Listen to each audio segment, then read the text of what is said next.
بسم اللہ الرحمن الرحیم۔ آج کی اس اسلامک فائنینس سے ریلیونٹ کلاس میں خوش آمدید۔ آج کی کلاس میں ہم ڈسکس کریں گے ایک کامن آرگومنٹ، ایک عمومی جو سوال لوگوں کے ذہنوں میں آ سکتا ہے کہ اسلامی فائنینس، اسلامی مالیات، اس میں بہت زیادہ اس بات پہ ایمفیسائز کیا گیا ہے، اس بات پہ بہت زیادہ زور دیا گیا ہے کہ انٹرسٹ یعنی سود یعنی ربا جو ہے وہ ناجائز ہے، اس سے بچنا ہے۔ اور اس حوالے سے کچھ لوگ یہ اعتراض کرتے ہیں کہ جب ہم کسی کو قرض دیتے ہیں اور قرض کے اوپر کوئی اضافہ لینے کی کوشش کرتے ہیں تو یہ تو سود، ربا اور انٹرسٹ ہے جو کہ ناجائز اور حرام قرار دیا گیا ہے۔ لیکن اس کے مقابلے میں انفلیشن کی جب ہم بات کرتے ہیں کہ مثال کے طور پر کسی کو میں نے 1 لاکھ روپے قرض دیا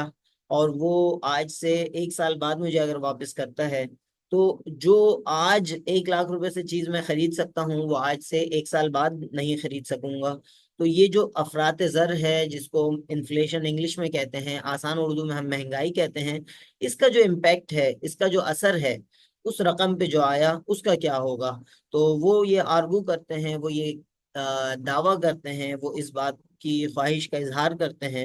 کہ قرض کے اوپر انفلیشن ریٹ کے نتیجے میں جو پرچیزنگ پاور کم ہوئی ہے، جو خریدنے کی استطاعت کم ہوئی ہے، اس کو جو ہے وہ الاؤ کیا جائے۔ اچھا، یہاں پر ہمارے پاس جو ہے وہ ممکنہ طور پر اس اعتراض کے، اس دعوے کے، اس آرگومنٹ کے 3 ممکنہ جوابات ہو سکتے ہیں۔ صحیح ہے؟ ایک تو سب سے پہلا جواب جو ہے وہ ہم قرآن و حدیث سے لے کر آئیں گے کہ قرآن مجید میں اللہ رب العزت نے جب آیت نازل فرمائی، آپ سب اس سے واقف ہوں گے، اور جو سننے والے بعد میں ریکارڈنگ پہ سننے والے ہیں ان میں سے بھی امید ہے اکثر و بیشتر واقف ہوں گے کہ سورہ بقرہ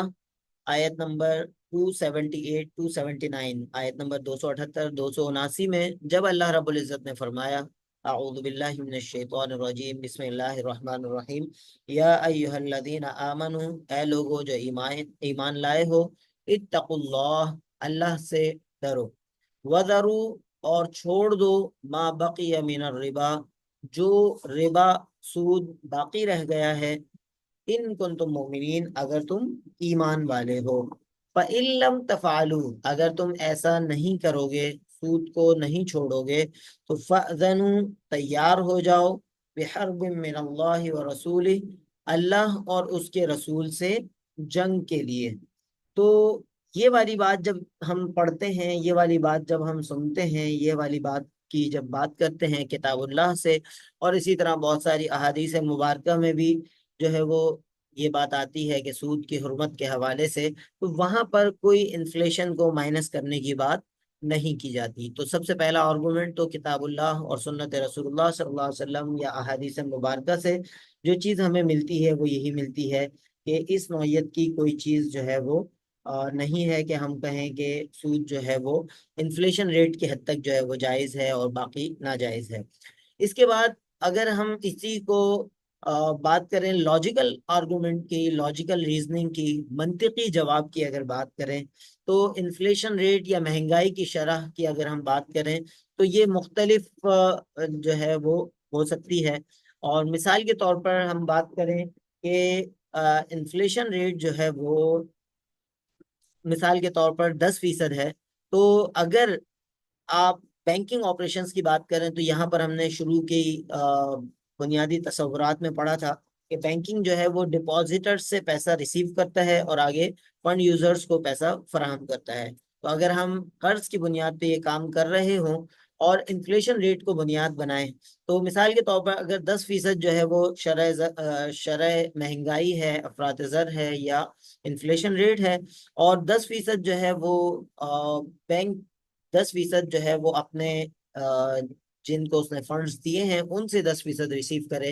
اور پھر لامحالہ جب ہم اگر اسی کو بیس بنائیں گے تو پھر ڈپازیٹرز کو بھی اسی ریٹ کے بیس پر دینا پڑے گا، اور اس کے نتیجے میں جو ہے وہ بینک کا جو مارجن رہ جائے گا وہ 0% رہ جائے گا۔ تو operationally this is not possible, banking business کے پوائنٹ آف ویو سے تقریباً یہ ناممکن ہو جائے گا۔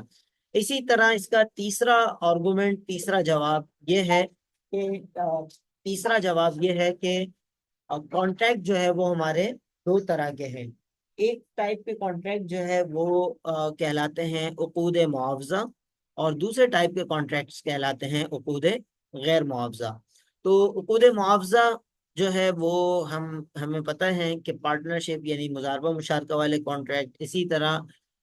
جو ہمارے خرید و فروخت کے یعنی ٹریڈ بیس یا تجارت کی بنیاد پہ کانٹریکٹس ہیں، اور اسی طرح جو ہے لیزنگ کے جو کانٹریکٹس ہیں، اسی طرح سروسز یعنی امپلائمنٹ کے جو کانٹریکٹس ہیں، یہ سارے کے سارے عقود معاوضہ ہیں، جس میں ایک طرف سے کچھ دیا جا رہا ہے تو اس کے معاوضے میں کچھ اور دیا جا رہا ہے، تو یہ عقود معاوضہ ہیں۔ لیکن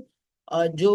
ہم قرض ہے اس کو شمار کرتے ہیں عقود غیر معاوضہ میں، اور عقود غیر معاوضہ میں ون سائیڈڈ کانٹریکٹ ہوتا ہے، اور اسی لیے احادیث مبارکہ میں قرض کو جو ہے وہ صدقے سے بھی زیادہ، بعض احادیث مبارکہ میں صدقے سے بھی زیادہ جو ہے اس کی فضیلت آئی ہے، اس کا ثواب آیا ہے، اور اس کی وجہ یہی بیان کی جاتی ہے کہ عموماً جو قرض لینے کی نوبت آتی ہے وہ بہت ہی زیادہ اشد اور فوری ضرورت کے طور پر ہوتی ہے، اور بعض اوقات جو ہے وہ اس حوالے سے